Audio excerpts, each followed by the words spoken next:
That's it. That's it. Bonjour, bienvenue dans ma librairie. Nous sommes à Montréal le 25 août 2016 et je suis en présence d'un ami. Je vais lui laisser le soin de se présenter. Alors bonjour, mon nom est Benoît Lorrain. Je connais Bruno depuis plus de 25 ou 30 ans.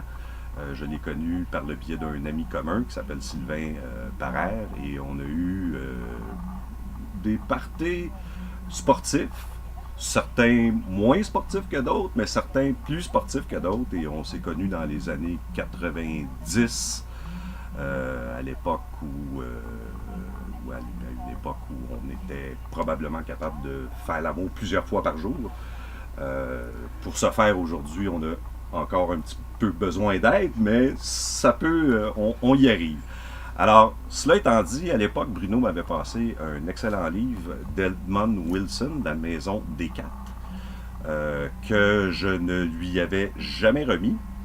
Et bien qu'on ne se soit pas vu pendant de nombreuses années, et on est un cas classique de retrouvailles sur Facebook, dès que je l'ai aperçu sur Facebook, j'ai couru au sol chercher le livre d'Edmund Wilson et je m'étais juré d'aller lui remettre ce livre-là. Parce que, comme je disais à Bruno en arrivant à la librairie tantôt, je n'ai jamais volé un livre à un ami. Et je pense que c'est ceci qui est important de souligner. Il ne faut jamais voler un livre à un ami. Alors, c'est un prêt à long terme, bien entendu. J'ai dédommagé Bruno tout à l'heure pour ses douleurs et ses inconvénients. Dès que je lui ai remis le livre, il a glissé une larme parce qu'il a souffert beaucoup pendant ces années-là.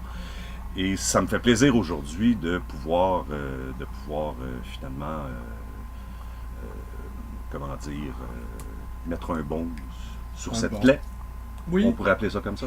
On va verser une lame, précisément, sur cette plaie vive. N'ayons pas peur des mots.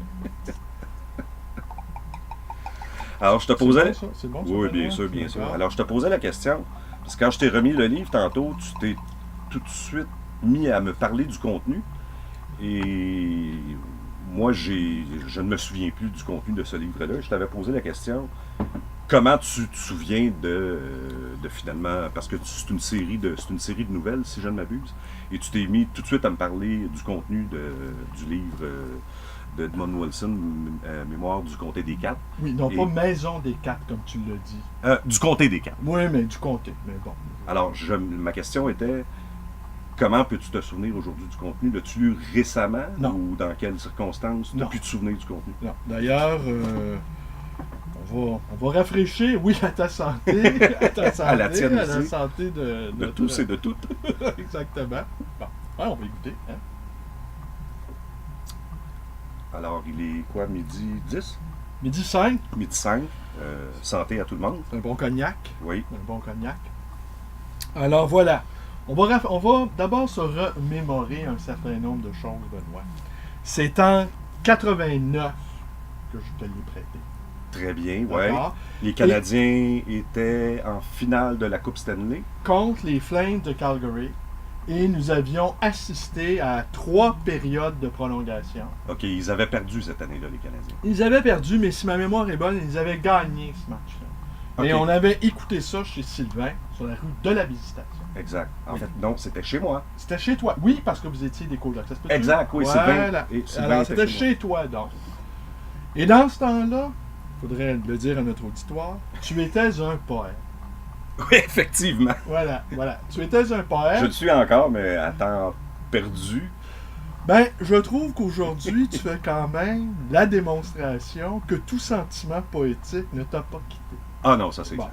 Par ce cognac délicieux, par cette remise d'Edmund Wilson, Les Mémoires du Comté des Quatre. Et comment ça se fait que je m'en souviens? D'ailleurs, je m'en souviens pratiquement pas. OK. Je m'en souviens pas. Je me souviens vaguement que c'était l'histoire d'un intellectuel new-yorkais qui tombait amoureux d'une péripatéticienne, une prostituée, à qui il prêtait une sorte de grandeur intellectuelle, et si ma mémoire est bonne, elle en était dépourvue. me semble-t-il. Et j'avais trouvé ça intéressant, mais on va lire ici la quatrième de couverture. Scott Fitzgerald aurait été bien étonné si on lui avait dit peu de temps avant sa mort qu'il serait célèbre en France vers 1966 et que les éditeurs se disputeraient les plus médiocres de ses nouvelles, alors que son camarade de Princeton, Edmond Wilson, ne serait connu que des spécialistes de la littérature américaine. Il n'y a pas d'homme que Scott Fitzgerald ait admiré autant que Bonnie, comme il l'appelle familièrement dans ses lettres. Pas de critique dont le jugement lui est importé autant que le sien. Il l'admire pour sa culture, pour sa merveilleuse intelligence, qui lui permet d'assimiler une théorie philosophique ou économique, d'analyser une situation politique, de déceler les mérites et les défauts d'une œuvre littéraire. Pour Scott, comme pour la plupart des écrivains américains de son temps, Edmond Wilson a été le plus écouté, le plus lucide des témoins et des guides. Il a été le Sainte-Beuve de sa génération.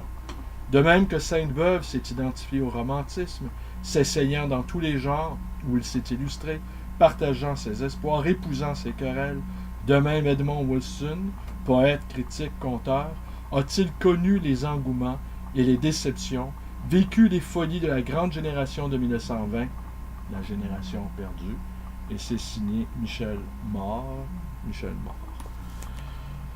Voilà. Il y a des références à des auteurs qu'aujourd'hui on considère puis mineurs qui l'ont déjà été.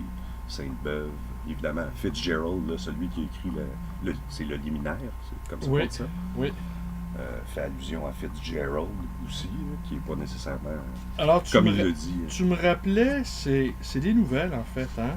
Oui, c'est ça. C'est des nouvelles. Puis je pense que je le sais aussi pourquoi tu me l'as prêté, parce que moi, à l'époque, je lisais beaucoup Nabokov.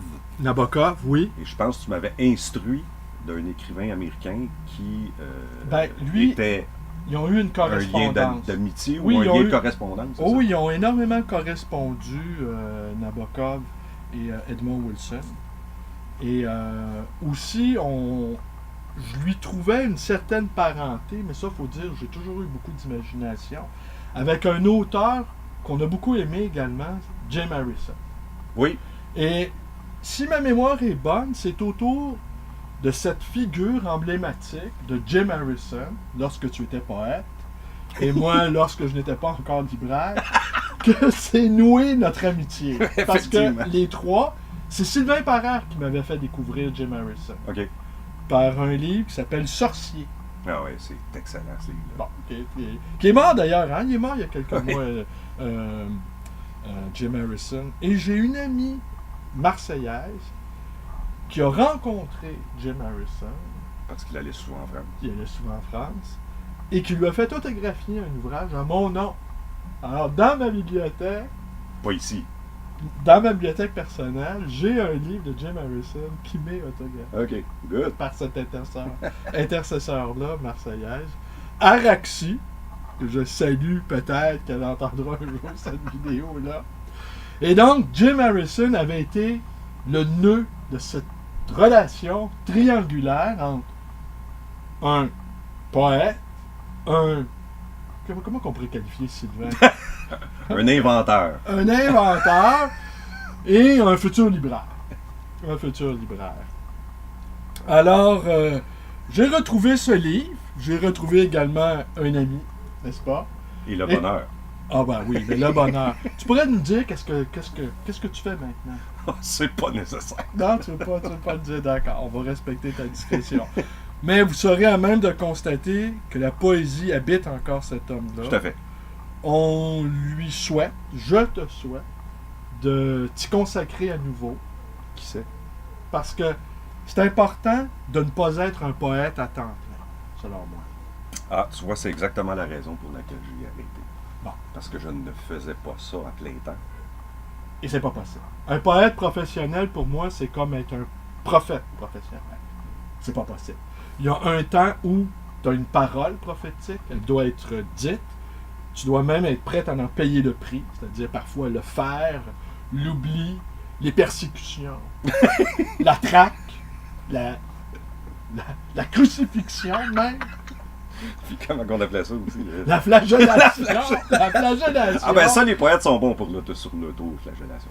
Ouais, mais ça, c'est comme l'orgueil inversé. Ils s'auto-flagellent parce qu'ils ont peur qu'on les flagelle nous-mêmes. Tu comprends? Ils se font sur eux-mêmes la sale job, espérant que ça fasse moins mal. Et les autoflagellations de poètes ne sont que des caresses. D'accord? Cela étant dit, Un vrai poète nous dit, tu le prends, tu le tortures et tu l'empêches de sortir vivant de la chambre. Tandis que le poète, prophète professionnel, il reçoit des subventions, il reçoit des lauriers, on en fait un grand poète, on le statufie de son vivant, mais on ne le martyrise pas. On ne le met pas à l'épreuve. Tu sais que l'Église catholique martyrise ses saints, c'est un test de qualité. Tu comprends? Si t'as vraiment la foi, on te torture. Bon. Ça devrait être la même chose avec les poètes de la cité. S'ils sont vraiment des poètes, on les prend et on les torture. Si on leur décerne des lauriers, des subventions, des concours et tout ça. des médailles. Des médailles. Des médailles. Médailles! La fameuse médaille des ligands. Incroyable. Alors maintenant que tu as réussi à t'échapper au piège du poète professionnel, tu peux redevenir un véritable poète en même temps. Ah, peut-être. Qui sait, mais je me souviens à l'époque que j'avais abandonné parce que je pouvais m'en passer. Ah, ben, abandonner une chose dont on peut se passer, c'est pas un grand exploit. Non! D'accord. Mais pour moi, c'était une torture, par exemple. D'écrire? Non, ou d'abandonner. Ah, d'abandonner, Ah oui, d'accord, oui, tout à d'accord. fait. Tout à fait, parce que j'avais baissé les bras. Ouais, mais dans ta nouvelle carrière, dont on ne fera pas mention, t'es heureux. Ah oui, tout à fait. D'accord. T'es à ta place. Ah, tout à fait. OK. T'es bon dans ton domaine. Tout à fait. Bon, ben voilà. Ça, il faut faire les choses aisément. C'est ça. Il faut les faire facilement. Si elles nous en coûtent trop, c'est une douleur pour les autres. Les autres nous voient souffrir, tout à fait. nous voient peiner. Moi, la dernière job que j'ai eue, là... Vrai job. Ben oui, vrai job. J'ai été mis dehors, tu sais. J'ai été mis dehors. C'est en 89, décidément, une année Ok. importante, finalement. T'étais trop sincère. Oui.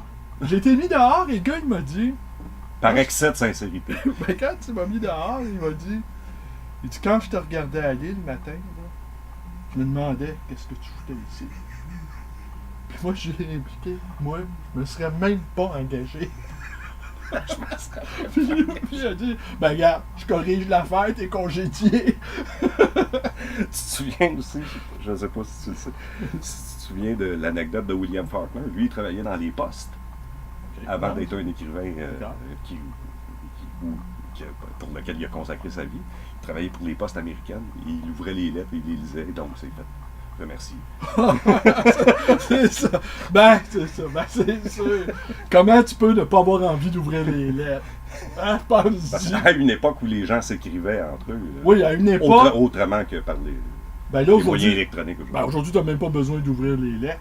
Les lettres sont ouvertes à tout venant. Moi, tu sais ce que je fais le jour de l'an. J'écris à peu près tout ce que je pense sur ma page Facebook. On n'a même plus besoin d'ouvrir rien. Même ma page est ouverte. Ah ben tiens.